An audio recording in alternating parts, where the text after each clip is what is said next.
trying to polish up my new to me scooter, but I wanted to rant about something, not about the polish or about the scooter, that'll probably come in other videos, but about these gloves. These are Grease Monkey gloves that I purchased from Walmart, and I'm going to tell you, I will never ever again purchase, willingly at least, these Grease Monkey gloves. First and foremost, they are the most difficult gloves to get on that I've ever encountered, but also I ran into this. Pull out this brand new glove, and when I go to pull it apart to put it on, look at what happens.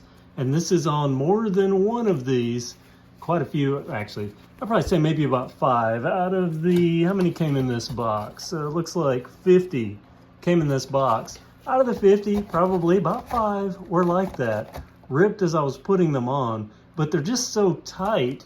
Even the large size, which normally I wear a medium, but I bought a large, fits my fingers and everything fine, but just getting in the opening, it's like they didn't make the opening wide enough compared to the rest of the glove. But the big thing is these that are just pre-ripped, or they're actually not ripped. When you first pull them out, I wish I would have videoed this, they're just kind of stuck together, and then when you go to open them, you pull on that, and well, that's what happens. Grease Monkey gloves, not a fan.